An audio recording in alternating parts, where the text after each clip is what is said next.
Fermez les yeux. Imaginez un royaume d'étoiles, une tapisserie galactique. La structure la plus complexe ne se trouve pas là-haut. Elle se trouve en vous, votre cerveau. Préparez-vous à être émerveillé alors que nous explorons les capacités extraordinaires du cerveau humain.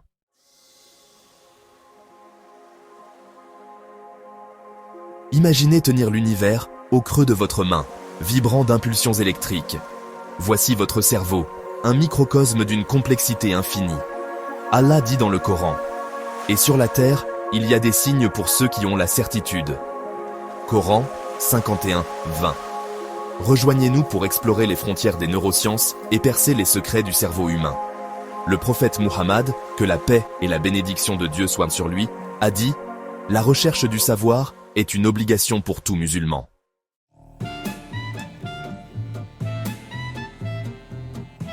Niché au cœur de votre crâne se trouve un organe plus puissant que le superordinateur le plus avancé.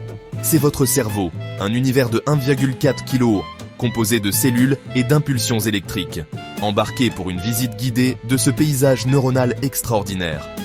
En vérité, dans la création des cieux et de la terre, et dans l'alternance de la nuit et du jour, et aussi dans les navires qui voguent sur la mer, chargés de choses utiles aux gens, et dans l'eau que Dieu fait descendre du ciel, par laquelle il rend la vie à la terre une fois morte, et y répand des bêtes de toute espèce, et dans la variation des vents, et dans les nuages soumis entre le ciel et la terre, en tout cela, il y a des signes, pour un peuple qui raisonne. Coran 45, 4. Le prophète Muhammad, paix et bénédiction sur lui, a dit « Quiconque connaît son âme, connaît son Seigneur. »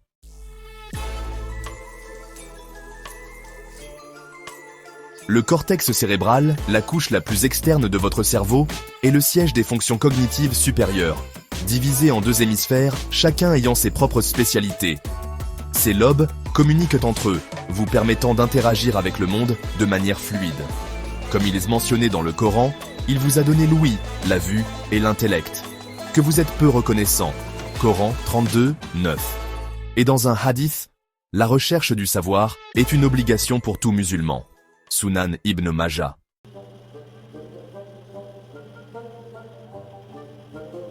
Niché sous le cortex, le cervelet assure la grâce et la précision de nos mouvements. Il joue un rôle crucial dans l'apprentissage moteur et la coordination. Des recherches récentes suggèrent qu'il pourrait également être impliqué dans les fonctions cognitives. Comme mentionné dans le Coran, il vous a donné l'ouïe, la vue et l'intellect, que vous êtes peu reconnaissant. Coran 32, 9. Et dans un hadith, le croyant fort est meilleur et plus aimé d'Allah que le croyant faible, même s'il y a du bien en chacun d'eux. Sahih Muslim. Le cerveau humain est une merveille de la création, avec des milliards de neurones travaillant en harmonie pour traiter l'information, contrôler nos actions et façonner nos pensées. Comme mentionné dans le Coran, certes, nous avons créé l'homme et nous savons ce que son âme lui suggère et nous sommes plus près de lui que sa veine jugulaire. Coran 50, 16. Le prophète Muhammad, que la paix soit sur lui, a également souligné l'importance de la réflexion et de la compréhension en disant « La recherche du savoir est une obligation pour chaque musulman ». Hadith. Ces neurones, grâce à leur connexion complexe, nous permettent de rechercher la connaissance, de réfléchir et de comprendre le monde qui nous entoure, accomplissant ainsi un dessein divin.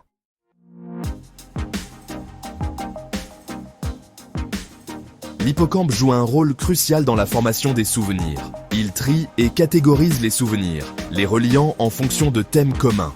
La mémoire est dynamique, influencée par nos émotions et nos expériences. Comme mentionné dans le Coran, Sourate Al-Baqarah, 2286. Dieu n'impose à aucune âme une charge supérieure à sa capacité. Et selon un hadith du prophète Mohammed, paix et bénédiction sur lui, les actions ne sont jugées que par les intentions.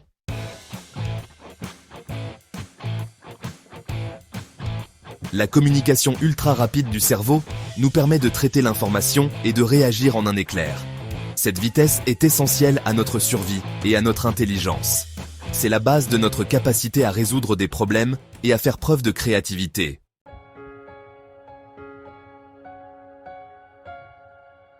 La créativité naît de l'interaction de différentes zones du cerveau. Le cortex préfrontal, l'hippocampe et l'amygdale jouent tous un rôle. En nourrissant notre curiosité, nous pouvons libérer tout notre potentiel créatif. Comme le mentionne le Coran, il vous a donné l'ouïe, la vue et le cœur, que vous êtes peu reconnaissant. Sourate 23, 78. Le prophète Muhammad, que la paix et les bénédictions de Dieu soient sur lui, a dit « La recherche du savoir est une obligation pour tout musulman. »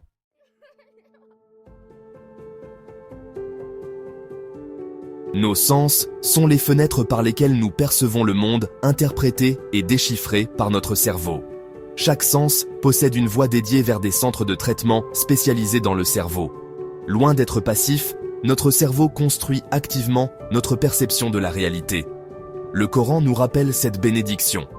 C'est lui qui vous a donné l'ouïe, les yeux et les cœurs. Mais vous êtes rarement reconnaissant. Sourate 23, 78.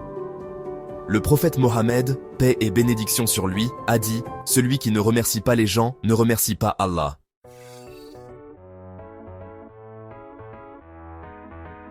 Dès notre naissance, notre cerveau est en quête incessante de savoir, s'adaptant, se remodelant et s'optimisant constamment en réponse à de nouvelles expériences.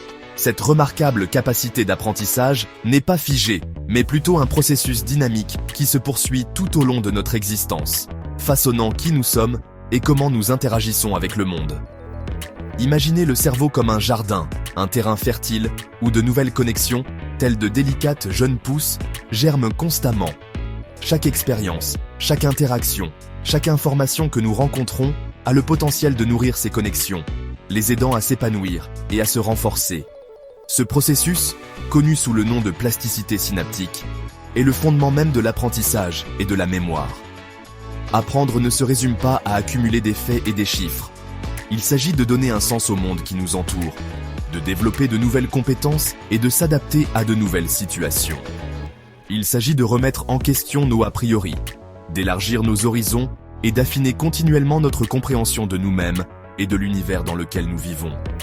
Cette plasticité inhérente au cerveau est une source d'espoir et de responsabilité. Elle nous rappelle que nous ne sommes pas prisonniers de nos expériences passées, que nos cerveaux sont capables d'une croissance et d'une transformation remarquable tout au long de notre vie. Elle souligne également l'importance de rechercher de nouveaux défis, de s'engager dans une démarche d'apprentissage tout au long de la vie et de cultiver le jardin fertile de notre esprit. Comme le dit le Coran, et dit « Seigneur, accrois mes connaissances ». Sourate Taha 20-114. Le prophète Muhammad, paix et bénédiction sur lui, a également dit « La recherche du savoir est une obligation pour tout musulman ». Rapporté par Ibn Majah, ces enseignements nous rappellent l'importance de l'apprentissage et du développement personnel continu.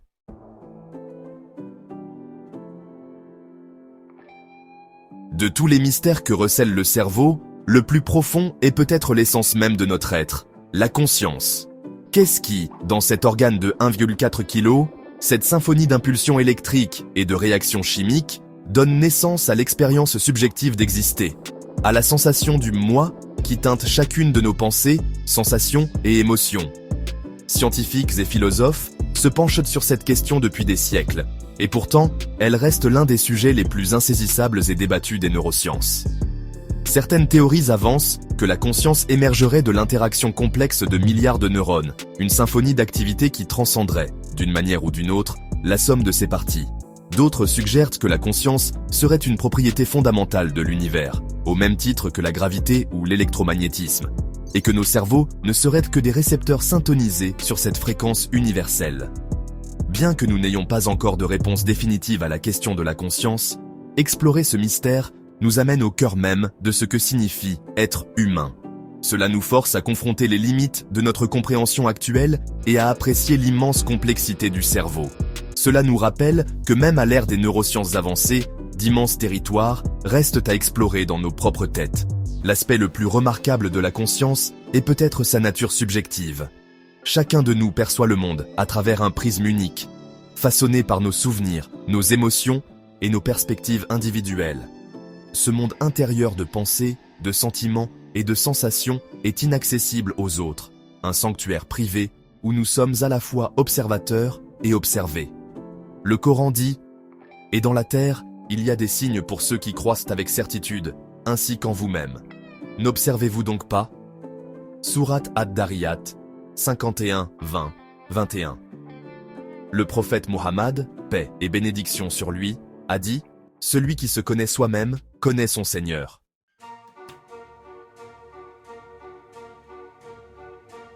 Alors que nous sombrons dans le sommeil, notre esprit conscient relâche son emprise, et un monde caché de rêves se déploie sur la scène de notre esprit. Étranges, surréalistes et souvent empreints d'émotions, les rêves fascinent et intriguent l'humanité depuis des millénaires. À quoi riment ces voyages nocturnes dans l'absurde?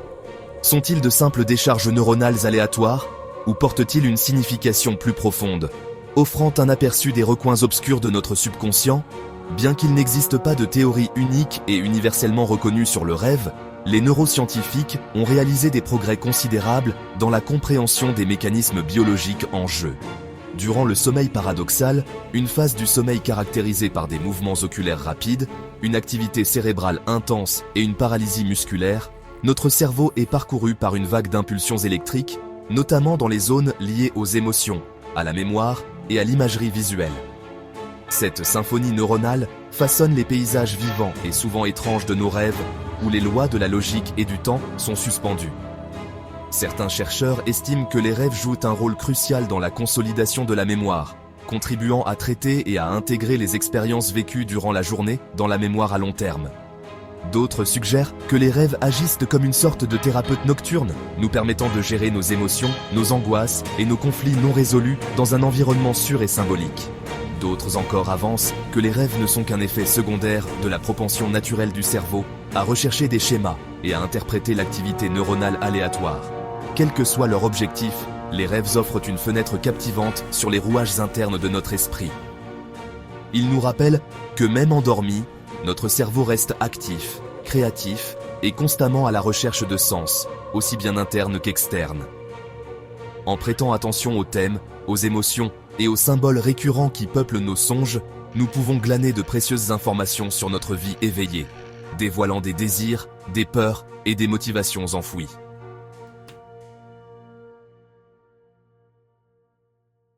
Alors que nous sombrons dans le sommeil, notre esprit conscient relâche son emprise, et un monde caché de rêves se déploie sur la scène de notre esprit. Étrange, surréaliste et souvent empreint d'émotions, les rêves fascinent et intriguent l'humanité depuis des millénaires.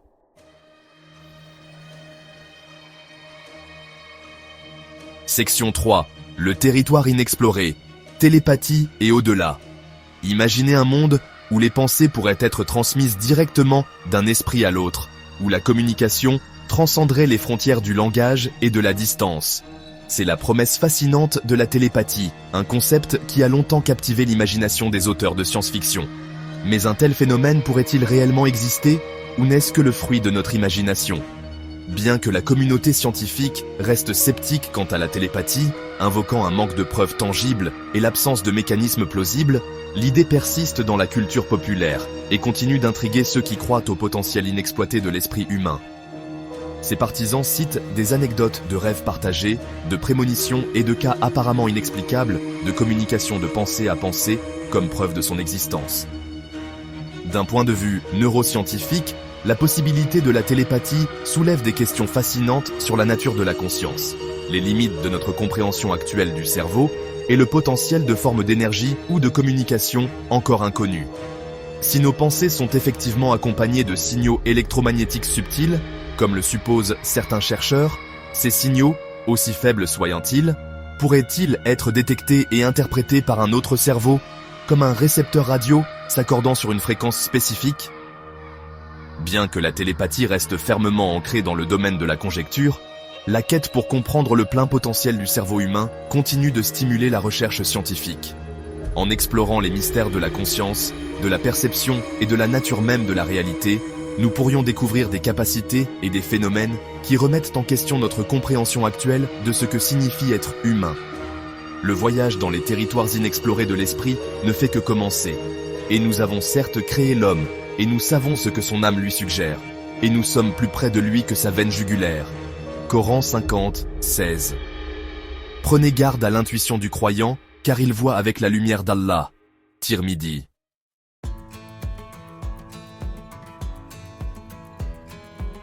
Première partie, Nourrir le jardin de l'esprit.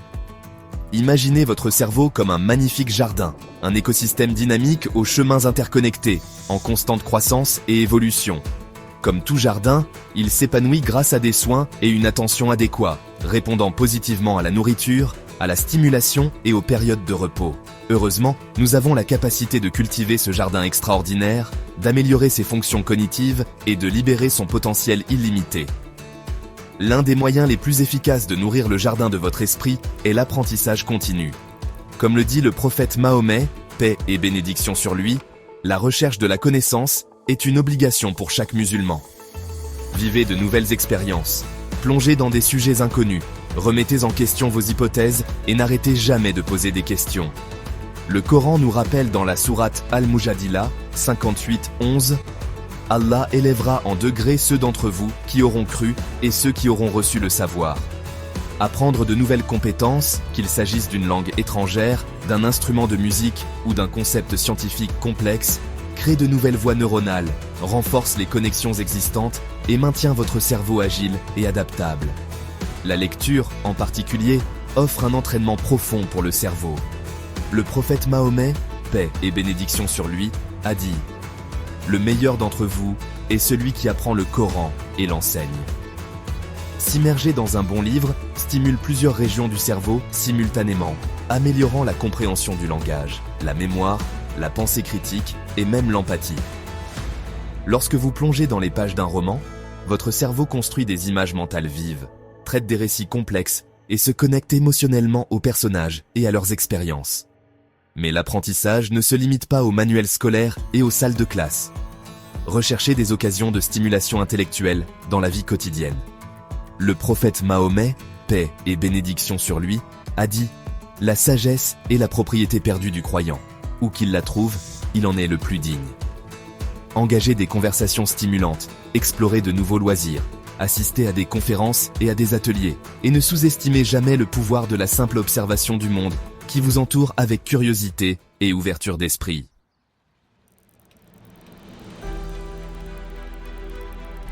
Nourrir le moteur, l'alimentation et le cerveau. Tout comme un moteur haute performance a besoin d'un carburant de première qualité, notre cerveau a besoin de nutriments essentiels.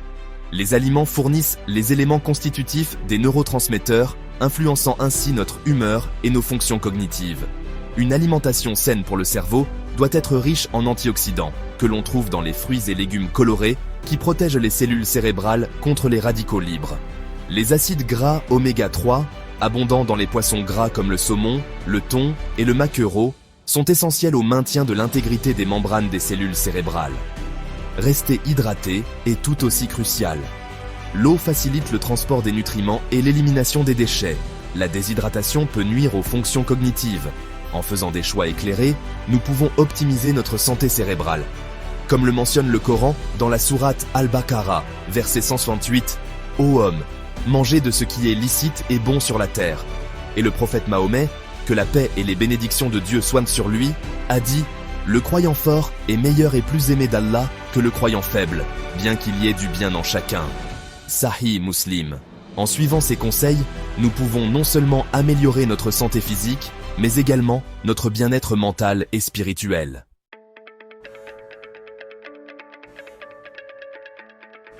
La connexion corps-esprit, mouvement et humeur. Pendant des décennies, le corps et l'esprit ont souvent été perçus comme des entités distinctes, négligeant les liens complexes qui unissent notre bien-être physique et mental. Cependant, des recherches récentes ont brisé cette séparation artificielle, révélant une interaction profonde et dynamique entre le corps et l'esprit. L'exercice physique, en particulier, s'est révélé être un outil puissant pour améliorer la santé cérébrale et les fonctions cognitives. L'activité physique augmente l'afflux sanguin vers le cerveau, fournissant un apport essentiel d'oxygène et de nutriments pour nourrir les cellules cérébrales. Elle stimule également la libération d'endorphines, ces stimulants naturels de l'humeur qui apaisent le stress, diminuent l'anxiété et favorisent une sensation de bien-être. Il a été démontré qu'une pratique régulière de l'exercice améliore la mémoire, l'attention et la flexibilité cognitive, même chez les personnes âgées. L'exercice peut également protéger contre le déclin cognitif lié à l'âge et réduire le risque de développer des maladies neurodégénératives telles que la maladie d'Alzheimer. Au-delà de ses bienfaits physiologiques, l'exercice peut avoir un impact profond sur notre bien-être mental et émotionnel. Pratiquer une activité physique offre un répit précieux face aux pressions du quotidien, nous permettant de libérer notre esprit, de prendre du recul et de reprendre nos activités avec une concentration et une énergie renouvelée. Qu'il s'agisse d'une marche rapide en pleine nature, d'une séance d'entraînement intense à la salle de sport ou d'un cours de danse convivial, intégrer le mouvement à notre quotidien est un bienfait non seulement pour notre corps, mais aussi pour notre précieux cerveau. Le Coran nous rappelle l'importance de préserver notre corps et notre esprit. Et ne vous précipitez pas vers votre perte de vos propres mains. Sourate Al-Baqarah 2195. Le prophète Muhammad, paix et bénédiction sur lui, a dit « Demandez à Allah la santé et le bien-être, car après la foi, nul n'a reçu de meilleur don que la santé. » Sunan Ibn Majah.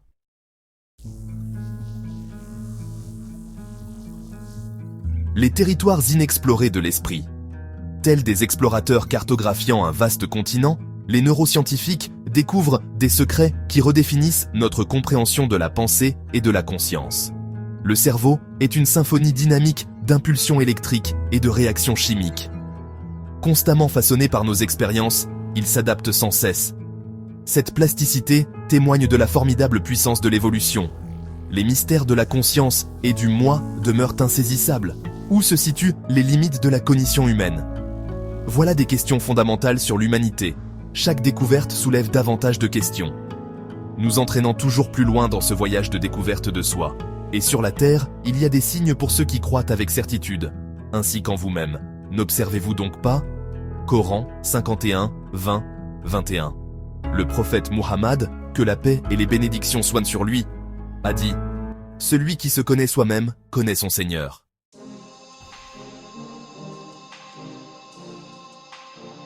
Notre potentiel extraordinaire. Le cerveau humain témoigne du potentiel extraordinaire qui réside en chacun de nous. Allah dit dans le Coran, « C'est lui qui vous a donné l'ouïe, les yeux et le cœur. Mais vous êtes si peu reconnaissants. » Sourate 23, 78. Il nous rappelle que nous ne sommes pas limités par notre compréhension actuelle ou par les défis auxquels nous sommes confrontés, mais plutôt habilités par la capacité illimitée de notre esprit à apprendre, à s'adapter et à créer. Le prophète Mohammed, paix et bénédiction sur lui, a dit « La recherche de la connaissance est une obligation pour chaque musulman. » Hadith rapporté par Ibn Majah. En adoptant les principes de l'apprentissage tout au long de la vie, en nourrissant notre cerveau avec un mode de vie sain pour le cerveau, le prophète Mohammed, paix et bénédiction sur lui, a dit « Demandez à Allah la santé et le bien-être, car après la certitude de la foi, personne n'a reçu un bienfait meilleur que la santé. » Hadith rapporté par Tirmidhi, et en nous mettant au défi de sortir de notre zone de confort, nous pouvons libérer ce potentiel extraordinaire et façonner nos propres destins cognitifs. Tout comme un athlète entraîne son corps pour atteindre des performances optimales, nous pouvons entraîner notre cerveau à devenir plus concentré, plus créatif et plus résilient face à l'adversité. Allah dit dans le Coran, et dit « Ô mon Seigneur, accrois mes connaissances » Sourate 20, 114. L'avenir des neurosciences est extrêmement prometteur pour la compréhension et le traitement des troubles cérébraux, l'amélioration des fonctions cognitives et la découverte des mystères de la conscience. Alors que nous continuons à percer les secrets de cet organe remarquable, nous devons le faire de manière éthique et responsable. Le prophète Mohammed, paix et bénédiction sur lui, a dit « Celui qui ne fait pas preuve de miséricorde envers les gens, Allah ne lui fera pas miséricorde. » Hadith rapporté par Bukhari. En veillant à ce que ces progrès profitent à toute l'humanité. Le voyage dans le cerveau humain est un voyage en nous-mêmes, un voyage de découverte de soi qui a le potentiel de transformer non seulement notre compréhension du monde, mais aussi notre expérience d'être en vie. Abordons ce voyage avec curiosité, émerveillement et une profonde appréciation du don extraordinaire qu'est l'esprit humain. Allah dit dans le Coran, « Il y a sur la terre des signes pour ceux qui croient avec certitude. Ainsi qu'en vous-même. N'observez-vous donc pas ? Sourate 51, 20, 21.